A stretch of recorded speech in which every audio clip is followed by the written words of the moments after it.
안녕하세요. 반갑습니다. 주식회원 여러분들에게 이정열입니다. 오늘 6월 20일 7시 50분을 지나고 있습니다. 대한전선 브리핑을 드리도록 할게요.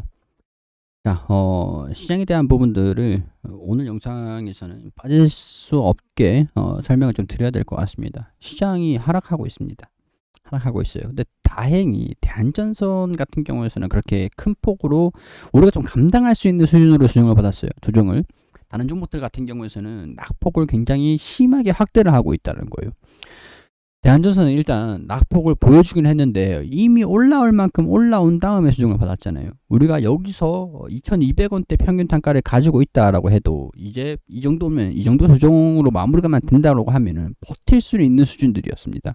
그리고 물론 주가 하락이 시장에 대한 영향으로 강제적으로 기업 가치와 무관하게 조정을 받은 것들이에요. 강제적인 하락 흐름들을 보여줬다라는 것들이죠.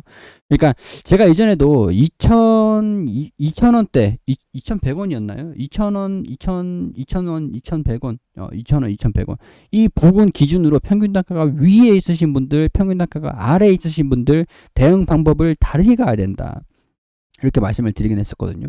약간 뭐 2,000원대 수준보다 조금 더 낙폭을 좀 확대를 하는 모습들을 보여주긴 했는데 일단은 지금 봤을 때는 여기서 지지를 받아줬었던 1,800원 부근에서 1,800원에서는 반등이 살짝 나왔었는데 61선에서 돌파를 하진 못했습니다. 우리가 일단 제가 가장 중요한 우리가 좀 기다려 봐야 되는 움직임들은 61선과 장기 이평선 여기에서 주가가 복귀를 하는 거다. 다시 돌아오는 거다. 돌아오는 건데 아직까지 돌아오는 척만 하다가 조정을 받았어요. 투자 심리가 굉장히 좋지는 않습니다. 오늘 수급을 보면은 기관이나 금융투자 외국인들은 살까 말까 메리트가 좀 있는 가격인 것 같은데 팔까 아니다 살까 계속 갈팡질팡했습니다. 갈팡질팡. 개인 투자들은 좀 그 어려운 그런 시장에서 순매수 흐름들을 약간 양매수를 했습니다. 약간 분할 매수로 접근을 좀 하는 것 같죠. 살짝 평균 단가를 내가 10종목을 가지고 있어가지고 10종목을 매수를 하는 게 아니라 10종목을 가지고 있는데 한 두세 종목만 조금 사본 거예요. 평균 단가를 조금 낮춰본 거예요. 개인 투자들 같은 경우에서는. 자, 대한전선 같은 경우에서 주가를 지지하고 있는 모멘텀이 뭐였습니까? 이 인프라에 대한 투자, 미국에 들어와 있는 수주들, 그리고 견인해가는 그런 개선되고 있는 실적들이잖아요. 실적들. 자, 연결 기준이랑 별도 기준이랑 실적들 제가 말씀을 드렸었죠. 납품이 조금 덜 됐는데 납품이 덜 된 거 비해서는 영업이익이 잘 나왔더라.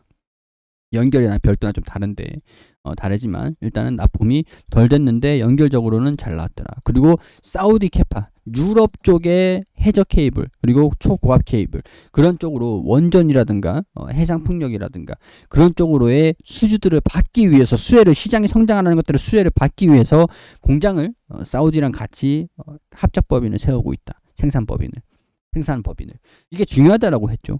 사우디에서 수출을 바로 보내는 거예요. 유럽으로.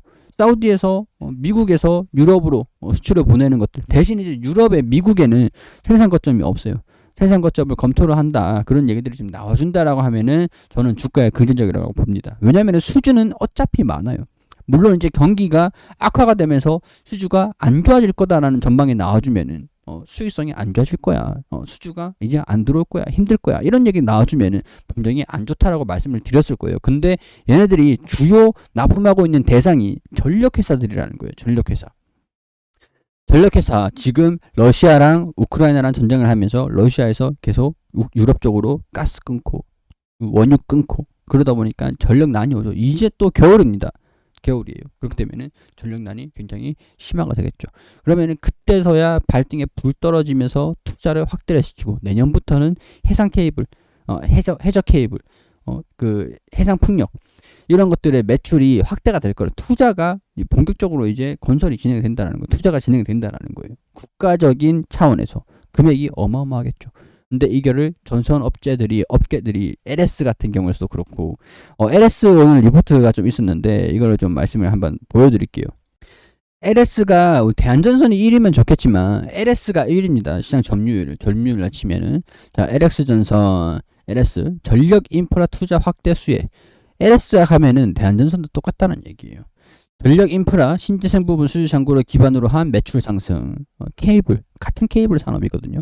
근데 LS에 제가 이전에도 말씀드렸지만은 LS에서 납품을 좀 해줘 우리 좀 살게 라고 해도 수주가 꽉 차 있다 보니까 얘네도 납품을 해주고 싶어도 못하는 상황이라고 했었어요. 그렇기 때문에 대한전선에도 수주가 들어오고 있다. 얘네가 독식을 하는 게 아니고 시장을 양분하고 있다. 그렇게 보실 필요가 있습니다. 지난해 말 수주 잔고가 1조 원대 수준인데 올해 신규 수주 증가로 1분기 말 수주 잔고가 1조 5천억 원에 이르고 있다. 이와 같은 수주 잔고를 바탕으로 올해 실적 향상이 기대된다. 자, 얘가 이럴 정도면은 대한전선이 어떨까요? 대한전선도 똑같이 수주가 증가가 되겠죠. 얘가 LS한테 수주를 납품을 해놓고 이게 수주가 좀 차질이 좀 있을 것 같아.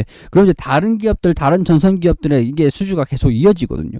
이어져요. 나한테 납품을 못 받으면 다른 사람한테 문의를 해봐야 될 거잖아요.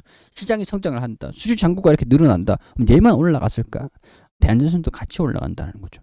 국내 기업의 해외 배터리 공장 증설도 지속되는 데다가 데이터 센터 부분의 발주가 늘어남에 따라서 이거는 뭐 좀 차별이 있을 수는 있겠지만 매출 상승이 가시화되면서 수익성이 정상화될 것으로 보인다. 신재생 부분도 태양광 관련 수주 기반으로 매출 증가가 기대되면서 저착폭을 상당 부분 축소할 것으로 기대된다. 지난해 부진했던 전력 인프라 신재생 부분의 수주 잔고를 바탕으로 한 매출 상승은 올해 전체적인 실적 개선을 이끌 것으로 보인다. 신재생 에너지 전력 인프라 투자 확대 수혜가 가능할 것이다. 대한전선도 가능할 것이다. 라고 보는 거죠.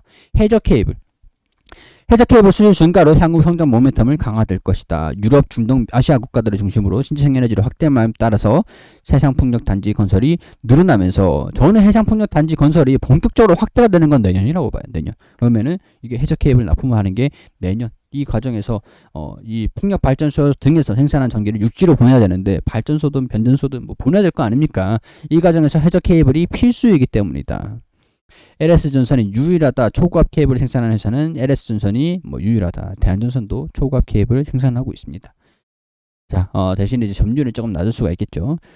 이런 것들도 있기 때문에 뭐 충분히 해저 케이블 이런 부분에서도 대한전선이 수주가 늘어난다라고 하면은 우리가 나중에 2분기 실적, 반기 보고서, 사업 보고서 이런 것들을 보면서 분기 보고서, 반기 보고서 이런 것들을 통해서 수주가 얼마 정도 받아져 있는지 유지가 되고 있는지 확인을 할 수가 있다라는 거예요. 매출 수주 상황 이런 것들 좀 보면은 여기 아래에서 쭉 봤을 때 여기서 지금 수주 잔고가 납품이 조금 덜 됐는데 1조는 납품을 했어야 되는데 납품이 덜 됐어요. 근데 매출에 영향은 없었습니다. 오히려 수익성이 개선이 됐었어요. 그리고 수주 잔고가 유지가 되고 있다. 그러면은 이번 2분기 이후에 반기 보고서가 나갔을 때 어떻게 될 것이냐 그런 것들 확인하면서 우리가 참고를 해서 볼 수가 있겠죠. 주가 하락이 그렇게 큰 폭의 하락이 나오지 않았다라는 것들은 이러한 실적에 대한 기대감들, 실적에 대한 모멘텀들, 향후 개선되는 그런 외형 성장 이런 기대감들이라고 보시면 될 것 같습니다. 대한전선이 여기서 이제 좀 반등이 V자 반등이 좀 나와줄지는 여기 이 장기 이평선 2,000원대까지 여기 2,000원대를 좀 돌파를 하느냐. 여기서 돌파를 못하면은 여기서 이런 식으로 쌍바닥을 흐름들을 좀 보여줄 가능성이 있어요. 이렇게 되면은 뭐 산바닥을 보여준다든가 쌍바닥을 보여준다든가 언제 이 2,000원을 돌파를 하느냐. 2,000원이 여전히 기준이긴 할 것 같습니다. 자, 대한전선 참고로 하시면 좋을 것 같고요. 투자 판단을 여러분들 해주시기를 당부드리고요. 그리고 도움이 되셨다면 구독과 좋아요 한 번씩만 부탁드릴 수 있도록 하겠습니다. 저는 여기서 마무리할 수 있도록 할게요.